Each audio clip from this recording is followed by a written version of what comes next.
Welcome to Newcastle Family History Society podcasts. The Newcastle Family History Society, located on Awabakal land in Newcastle, New South Wales, Australia, provides support for those interested in family history. And welcome to Notable Novocastrians, a podcast series where we explore the lives of the people who have shaped Newcastle and beyond. Today we meet Dora Birtles, a writer, journalist, adventurer and feminist, whose remarkable life took her from her childhood in the Newcastle suburb of Wickham to Europe, Asia and the Australian outback. In this episode, Associate Professor Nancy Cushing from the University of Newcastle uncovers the life of one of Newcastle's most accomplished and fascinating women. Dora Birtles' long and rich life touched each decade of the 20th century. She was an adventurer, a feminist, and an activist, but her chief legacy is in the field of writing, in which she crossed the genres from journalism to poetry to both adult and children's fiction, and the media of print, film, and radio. I was asked back in 2013 to prepare a short biography of Dora Birtles and her journalist husband Bert for the Australian Dictionary of Biography. You can read it online. This is an expanded version focusing on Dora, but still with some Bert left in as well. Writing the biography of writers is very rewarding because not only do we have what others have written about them and the records about them created through their lifetimes, but we have the evidence of their thoughts, memories, priorities, and activities in their own work. The Birtles papers are held in the Municipal Library in Mosman, the Sydney suburb where they lived for many decades. Their journalistic writing can be accessed through the digitised newspapers in the Trove database, and their published books are held in library collections. I have drawn heavily on the work of other researchers for my account of Dora's life, including Survivors of Beauty by Deirdre Moore, published in 1996, Writing Lives, Conversations Between Women Writers, edited by Mary Chamberlain in 1988, and Elizabeth Webby's The Overlanders at Home and Abroad, 2005. After more than 10 years, I very much enjoyed going back to the life of Dora and adding in some new details to expand on her time in Newcastle and what she wrote about the city. There is much more that could be done in this vein if anyone wants to take it on. Dora Eileen Toll was born on the 2nd of April, 1903, in the Newcastle suburb of Wickham. Her parents were Hannah Ellen Roberts Toll, who had formerly worked as a cook, and businessman Albert Frederick Toll. Her father had been a coal miner in Durham in England's northeast. His first job as a 9-year-old was operating a door called a brattice that was part of the mine's ventilation system. Over a 12-hour shift, in the dark, boys pulled a rope to open the brattice to allow coal skips to pass through. Albert emigrated to Australia in the 1880s, passing through Queensland before coal drew him first to the Newcastle Coal Mining Company at Glebe and then the Hetton Colliery at Carrington. Albert began a coal carting service in 1888. Dora's early childhood overlapped the final years of active coal mining in the centre of Newcastle. She wrote about miners walking home after their shift, in clothes she described as looking like they'd been dipped in blackened blood, made stiff by a mixture of dried sweat and coal dust. The white of their faces showed through the black in streaks, but if all of this wasn't enough to mark them as miners, the younger men also swaggered along with the tallow dips or teapot-like cans they used for illumination underground still alight on their caps. Her description of one elderly and illiterate miner she called Geordie provided insight into her father's business.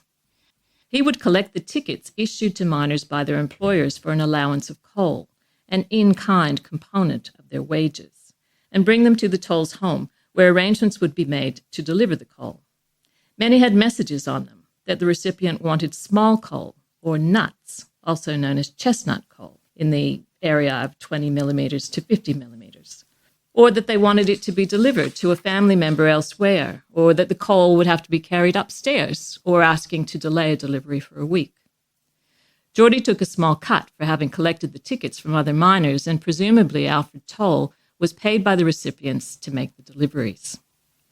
From these small beginnings, the AF Toll carrying business grew and grew. Her father's success in business enabled Dora to grow up in a prosperous home within a locally influential family, alongside her 2 sisters and 3 brothers. She attended Wickham Public School, where she regularly featured on the lists for academic achievement and earned a secondary school bursary to go on to Newcastle High School in 1915. Dora was a performer, first appearing in the local paper as part of a recital by Lawrence Campbell's students in the King's Hall in December 1915. She applied her talents to various fundraising causes during the First World War, including a concert to raise money for a Roll of Honour at Pelham in August 1917. No doubt the family's commitment to such causes grew when her eldest brother Thomas was killed overseas in 1917. Dora gave a recitation at a Wickham Girls Patriotic League fundraising dance in February of 1918, and when her father hosted a welcome home for local servicemen in Maryville in October 1919, Dora also performed a spoken piece. Alfred was a fixture on the Wickham Council from 1911, serving as mayor 4 times prior to its amalgamation into the Greater Newcastle Council in 1938. Dora was said to be very self-conscious about a large strawberry birthmark running from her right lower cheek and neck over her chest and down her arm, and to arrange herself for photographs in such a way that it didn't show. But this self-consciousness is not evident in the way she lived her life or approached new situations. She had a great deal of confidence and an ability to charm and to win the trust of those she encountered. She was known for being jaunty, light-hearted, and wise.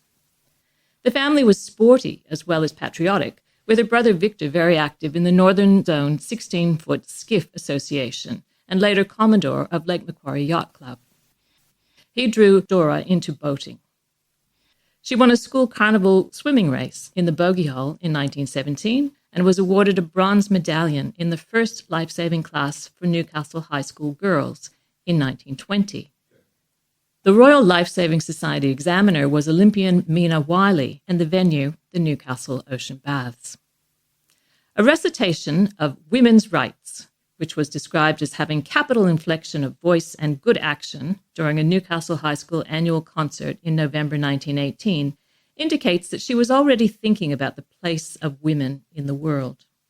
Although she maintained that reading was not encouraged in her family, having achieved first-class results in English and as dux of the school with the best results on her leaving certificate exams, Dora was awarded a Teachers Training College bursary and exhibition, a form of scholarship, to the University of Sydney, where she majored in history.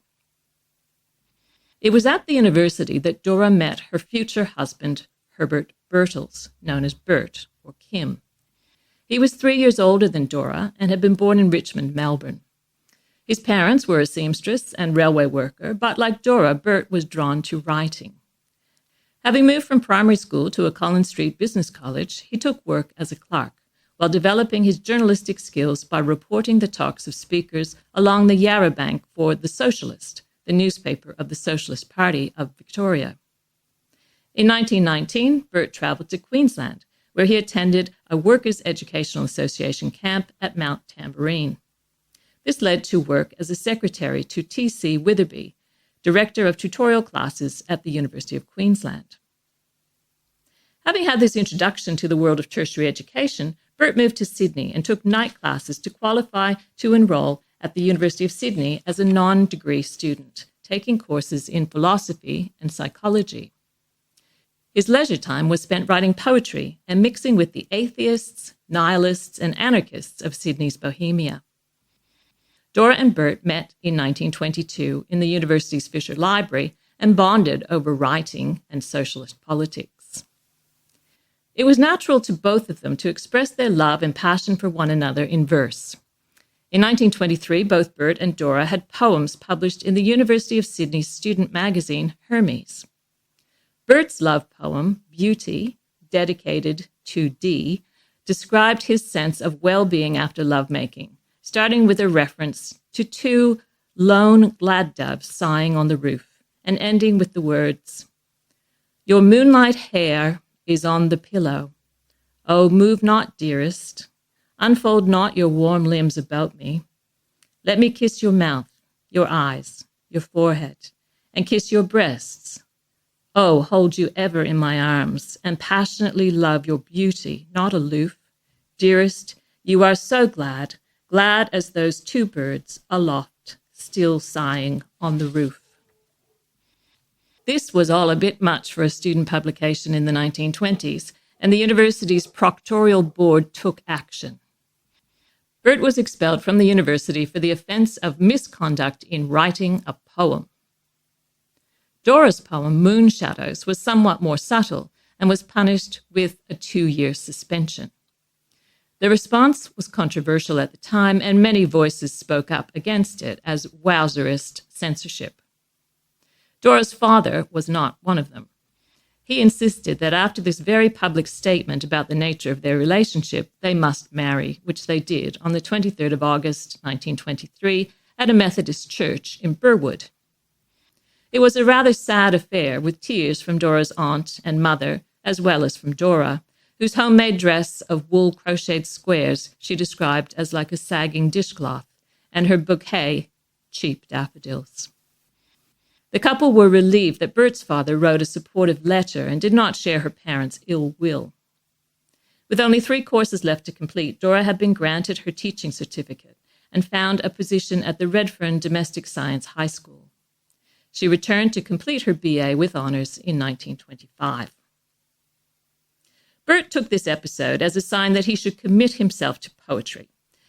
He self-published a volume including Beauty entitled Black Poppies in 1924. A new poem, Satisfied Desire, dedicated to Dee, showed he was still undeterred by the controversy. Dora was more pragmatic and moved to Newcastle to establish her teaching career, with positions at Cooks Hill Intermediate High School, Newcastle High School, and Newcastle Girls High between 1927 and 1932. She was known there for her delightful bohemian energy and her animated and determined face.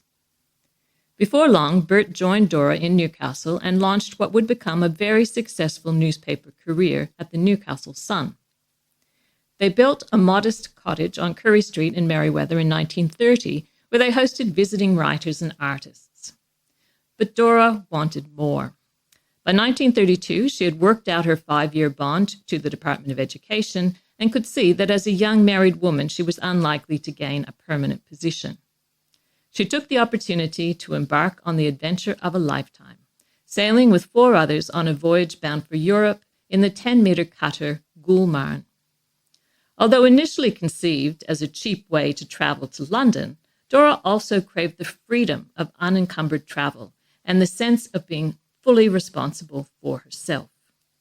The diary she kept of 8 months of sailing through the Great Barrier Reef, along the Papua New Guinea coast, amongst the Dutch East Indies, and then on to Singapore, furnished Dora with material for newspaper articles and later her first book, Northwest by North, published in 1935. It was republished in 1985 by the Virago Women's Press, and I recommend it as a good read. Dora changed details about the voyage, including the names of the boat and of her fellow travelers, but kept her insights into the character of the people she sailed with, their loneliness, infidelities, illnesses, and poverty, and her observations of the people and places they visited. Giving up on the voyage in Singapore, the venturers went their separate ways. Dora traveled in China and Japan before working her passage to the UK as a nanny to a British family. She was joined there by her sister, dressmaker Vera Cable, and together they made a driving trip around the continent, observing and writing about the state of various countries in the mid-1930s.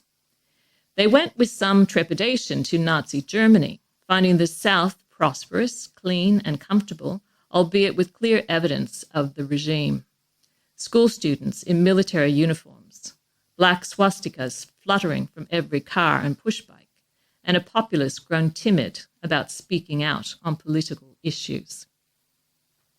Dora made London her base, taking up the role of Newcastle Sun's Special Commissioner in Europe to write on politics, culture, and fashion for them and other Australian and British newspapers. She had stints teaching at the progressive student-centred Dartington Hall School in Devon to pay the bills. Dora became active in the anti-war movement and joined the Communist Party of Great Britain. She was arrested for standing outside Australia House wearing a sandwich board with the words "Boycott Japanese Goods." She kept a copy of a sketch of Bert done for his book of poetry where she could see it, while he remained in Newcastle, acting as Dora's agent, mentor, and typist from afar, while earning praise for his own outstanding ability as a political journalist. Both wanted to be reunited. Bert travelled to Palestine and then to Greece, where the couple met at the Parthenon. They remained in Greece for another year, travelling extensively and conducting research on Greek life and politics. Bert's book, Exiles in the Aegean, informed by this research, was published in 1938 and was praised for revealing the experiences of communists exiled to the islands of Anafi and Gapdos. He and Dora were the first foreigners to visit the communist collective established there. With the threat of war building, the Birtles returned to Australia in 1938, in the case of Bert via Trinidad, where he researched another book. After 6 years away, Dora was impressed by the general prosperity of Australia. On Newcastle in particular, she was pleased with the children's library she had helped to start here in Newcastle, but thought one was needed for adults, though this would take another 2 decades. She was impressed by the improved facilities at the very clean beaches, delighted by the crowds in Hunter Street on Friday nights, when it was like a European village at carnival time, and indignant about the apparent war on trees, especially around Merriweather and Dudley. She found the new canoe pool surrealist, with the contours of the continents, other than Australia, baffling even to someone who had sailed along some of them.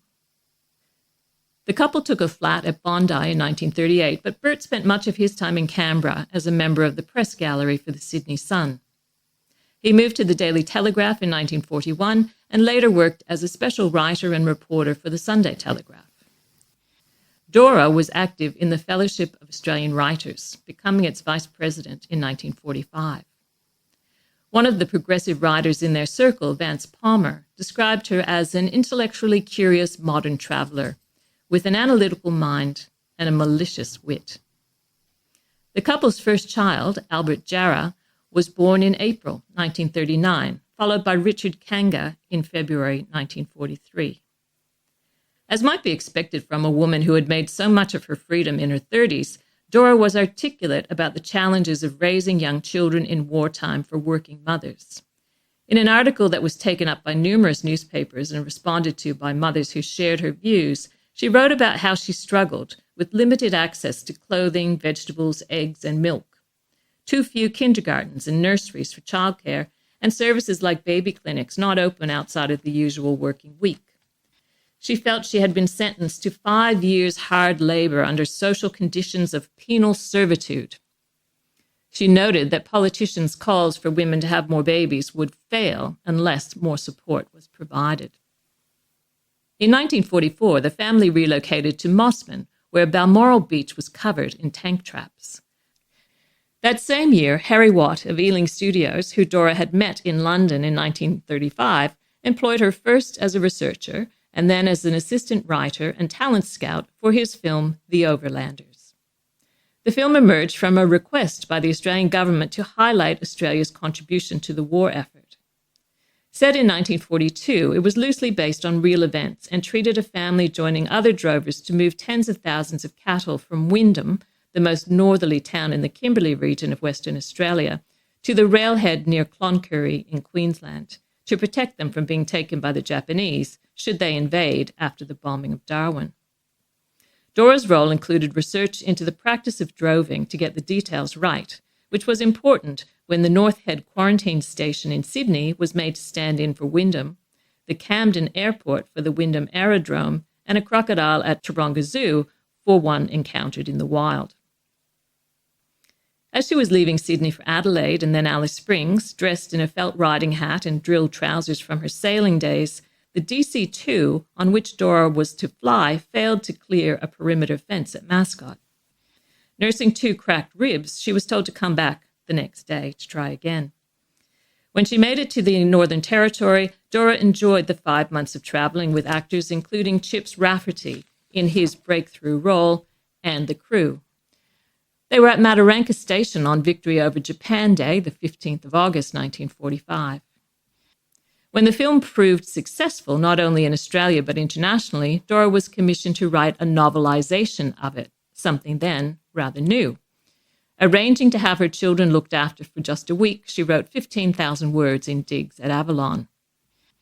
The book appeared in 1946 and ran to 10 editions.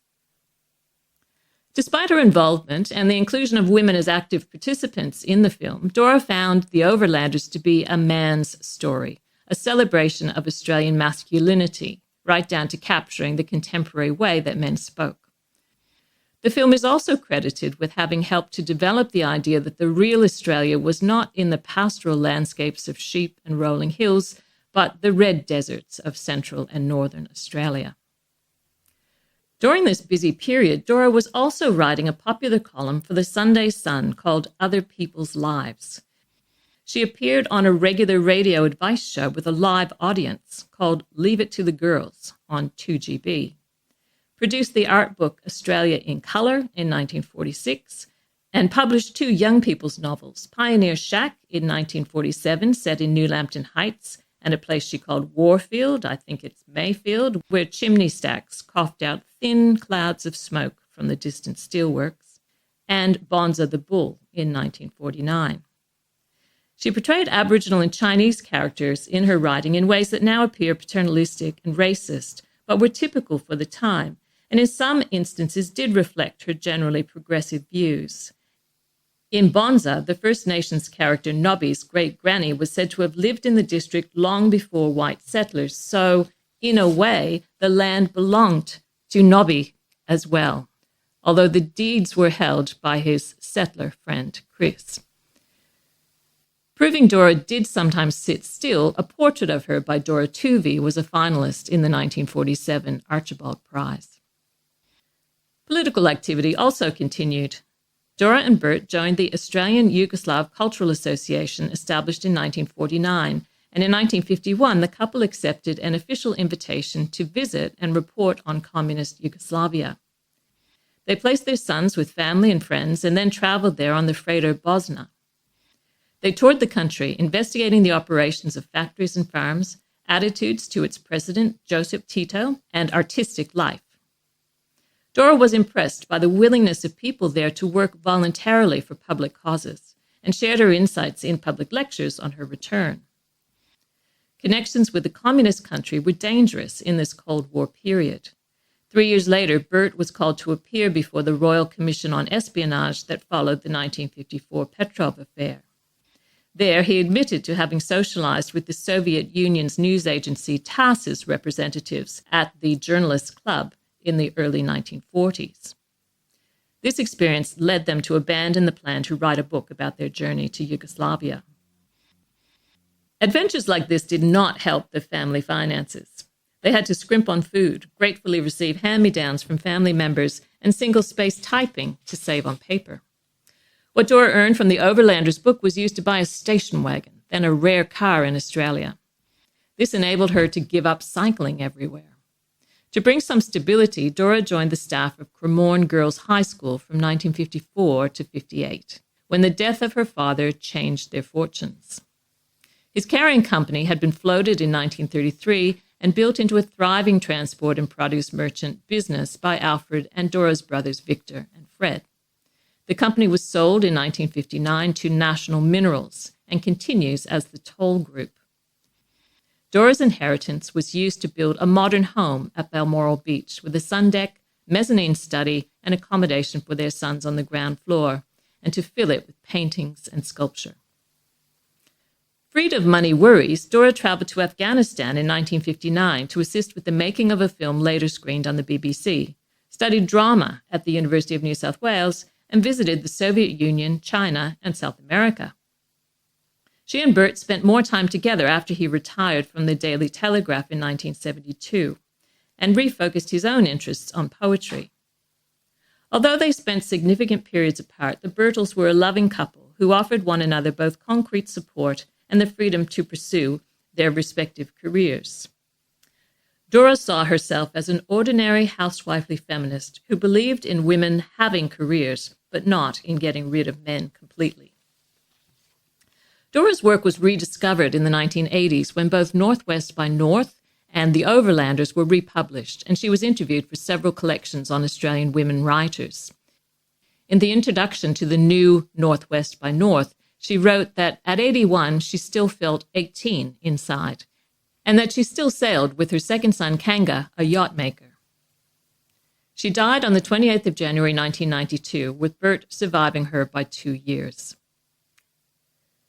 Revisiting the life of Dora Birtles, I was again left astonished by her energy and range of interests. There are things I still don't understand. Having written about the 5 years of penal servitude mothers experienced with each child, how did she disappear from her family's life for 5 months during the filming of The Overlanders? There are only brief mentions of the women surrounding her, friends, sisters-in-law, sisters, who stepped in to allow her to live the life she chose. I loved finding descriptions of her as spirited, optimistic, fun, and how she kept that spirit alive through disappointments and frustrations in any life. She has left a wonderful legacy in her writing, and it's clear that her childhood and early career in Newcastle had a shaping influence on the woman she became. Dora Birtles' life reminds us that Newcastle has produced people whose influence has reached far beyond our city, and her writing, courage and curiosity continue to inspire today. Our thanks to Associate Professor Nancy Cushing for sharing Dora's story, and thank you for listening to Notable Novocastrians. To hear more stories in this series, visit the podcast section of our website at www.nfhs.org.au or search for Notable Novocastrians on your favourite podcast app. This has been a presentation of Newcastle Family History Society Podcasts.